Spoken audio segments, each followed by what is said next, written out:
I enjoy when somebody is professionally persistent, because I don't feel there's anything wrong with coming to visit us at job fairs regularly.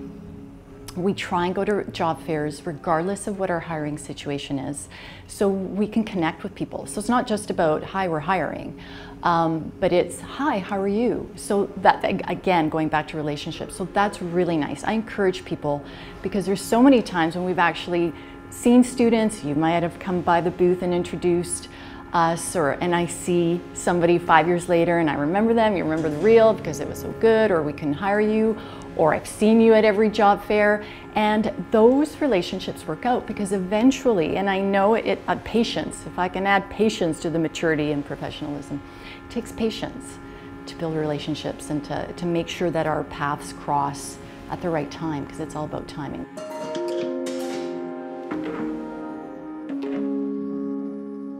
Each individual artist really is a brand, and they need to be able to get their brand out there and make themselves known. And whether that's just being at these events and networking with the recruiters, whether it's just getting their stuff on like ArtStation and just making sure that they're findable. I think that's really the key, is that people can find them, and then, you know, one of my jobs as a recruiter is to build those databases of people that that we can think, okay, if we were to have a role like this, or who would we think about, or who would come to mind, and you start tagging people with certain qualities at that point.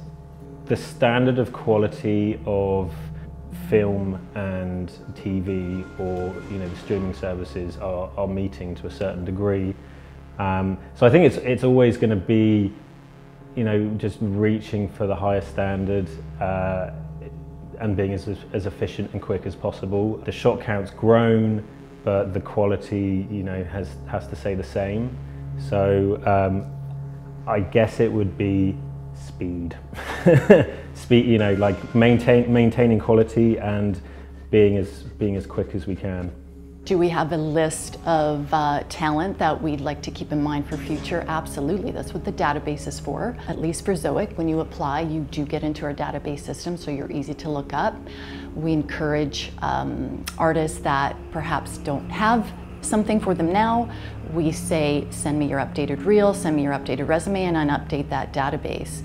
So absolutely, I always encourage, again, that's me, because that's the way I prefer to encourage relationships, is to have people email me once in a while. Where are you? Do you have a contract? How are you doing? I've done this model. Especially for the younger, the more junior artists, is keeping in touch that way. It really is just about building relationships with those recruiters, because it is very much a cyclical industry that we work in. And while we may not be able to hire that individual now, if they've got a great portfolio and a great personality, we're going to do our best to try and get them at a later time when we have more flexibility with the immigration laws.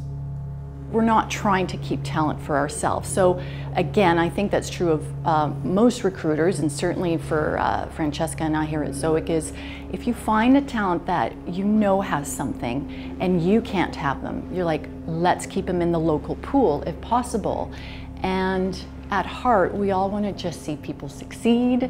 And so absolutely, and we all the recruiters are in touch with one another. So it's so easy to say, I don't have a job for this guy, but if somebody does, here's the reel, and he or she is great. So yeah, it's a good point. We do all work together, and that's kind of nice. What I'm looking for mostly is a brightness and a level of engagement, an interest, and a maturity. Knowing your modelers, knowing your designers, knowing your artists, knowing a little bit of art history, being able to reference movies or design. You'll notice that the really senior artists, they can say, oh, that's just like so-and-so's work they did on such and such a film, and they'll know the artist name, and they'll know the film, and they'll know the directors, and who the production designer was, and this kind of stuff. It's about that next level of research. But if you don't have that level of experience yet, because that takes a while to accumulate, then just being engaged and interested. And it's funny because people get nervous, or people they recede because they don't want to make a mistake, or they don't want to put themselves out there too far. But you know, I've hired people who probably had from their demonstrable skills, probably had no business getting a job, but they were so passionate, so excited, and they wanted the job so badly that I thought, this person can be molded, right? This person is going to really work hard and dig deep, and that goes a long way too. It's that passion, and it's hard to find. You know? It really is true with all the supervisors I sit down with, is they want to see that there's interest and passion. We just had an interview yesterday for a TD, and when we talked about some of the development, you could see her facial expression perk up, and she started talking about the excitement. That really got the guys interested. And so it's that passion and interest in what we're doing that really goes a long way. It depends if it's more of an artistic role or a technical role, but say it was for an artistic role, it would, you know, start with having a good artistic eye, and then secondary, being easy to work with, being motivated, not having, you know, too much of an ego. People are very ambitious, you know, and that's extremely important, but you know, being easy to work with is extremely important, especially when you're dealing with, you know, a lot of people and big teams. That's, you know, a key factor as well. Do your homework on the company. Any good interviewer is going to ask the question, why do you want to work here? And you do need to have a good answer. And it can be anything from, you know, I saw your work on this last feature and I love that sequence, that's the kind of work I want to do. Or, you know, I know somebody that works here and all they have is good things to say about what it's like here. The culture is great. I even had an artist who was very honest and said, actually, you weren't my first choice. I wanted to work at EA, but you know, this is my second choice, and I appreciated the honesty. So think about that answer. Do the homework on the company, and know what you're walking into. It's as much for you to find out about the company you're looking to work for as it is for them to find out about you. So make sure you ask those questions. Ask about the culture. Ask about advancement within the company. What's the policy about overtime?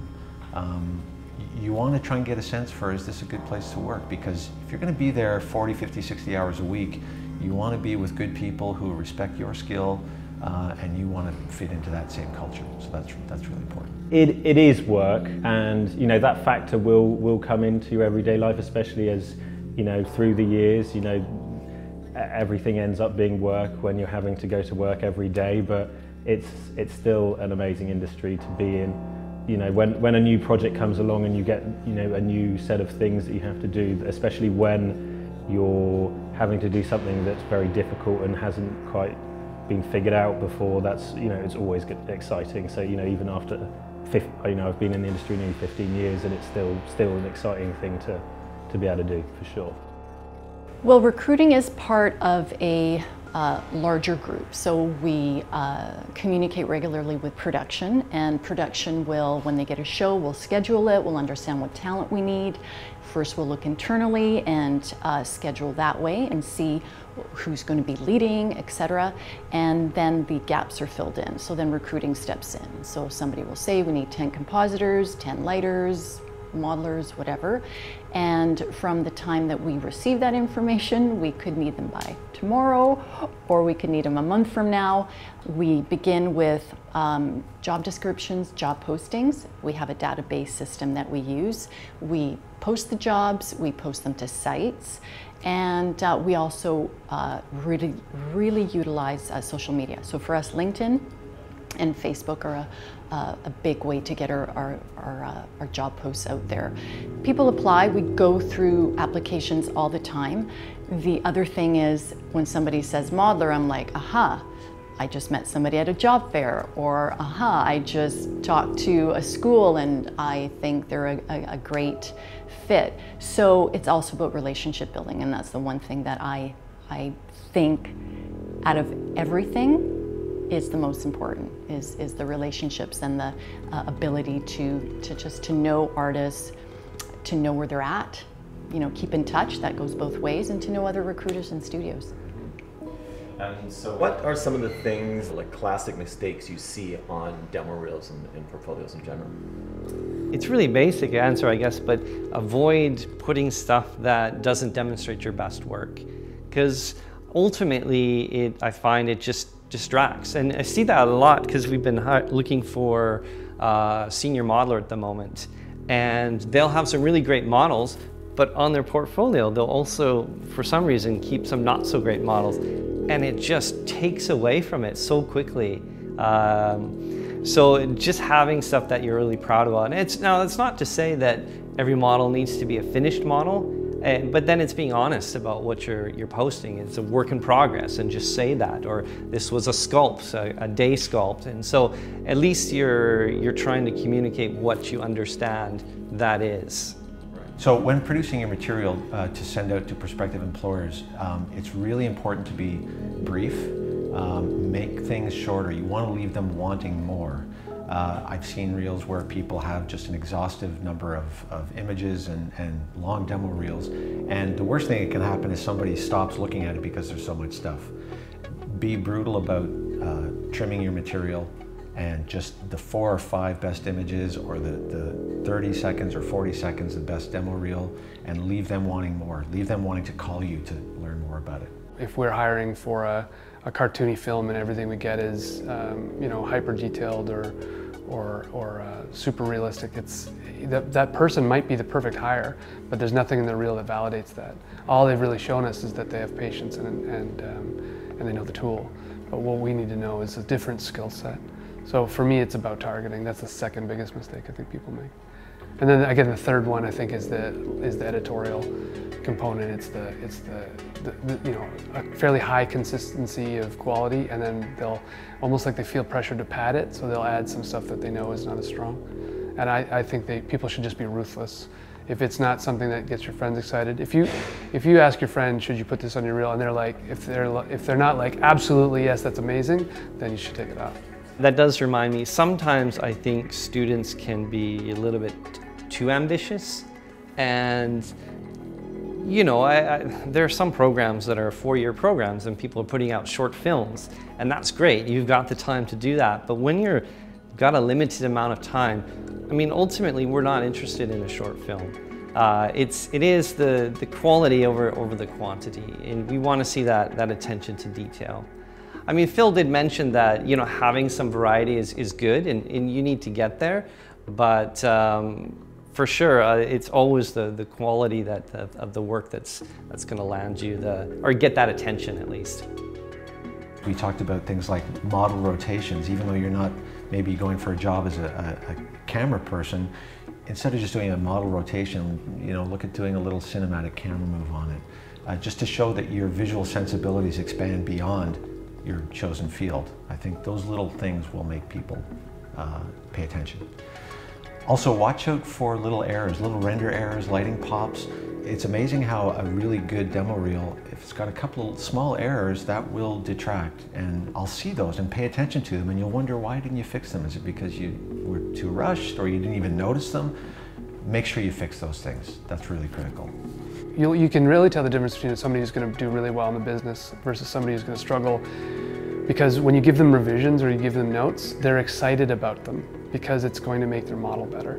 So they're actually happy to, it's more than happy, they're like, oh yeah, that would be cool, I could fix that up and this would be great, as opposed to people who, even if the notes are well received, you can tell they're not internalizing them. So I always talk about like, you know, receiving the notes and internalizing them and owning them. And if you don't own your revisions and you don't understand where the revision is coming from, you'll never be able to address it properly. So, you know, taking ownership of those changes and that feedback is really important, as if it's your own opinion. It's really about being level-headed You know, we want people that can bounce back. Maybe there's a technical difficulty, or there was some feedback that they got that wasn't exactly what they were expecting, but they're able to bounce back and get right back into it. Someone that can handle stress when the deadlines are in place. Someone who, you know, they're given an assignment, and when they finish, they're not just sitting there waiting for another assignment. They're going active and being proactive in sort of their own development and learning. It's sometimes really hard to get opinions out of people who work for you, but it's really important because nobody sees their own work perfectly. I actually really pursue that critique because I feel like it makes the models better. And at the end of the day, all I'm interested in is awesome looking models. I don't really care how I got there. I used to think there was like a pure way to get to an awesome model, but now it's like if 10 people worked on it and we laser scanned half of it, and you know, we had to do revisions for 3 weeks on part of it, but as long as you get it there and it looks awesome at the end of the day, then it's mission accomplished. You know, there's no cheating as far as I'm concerned.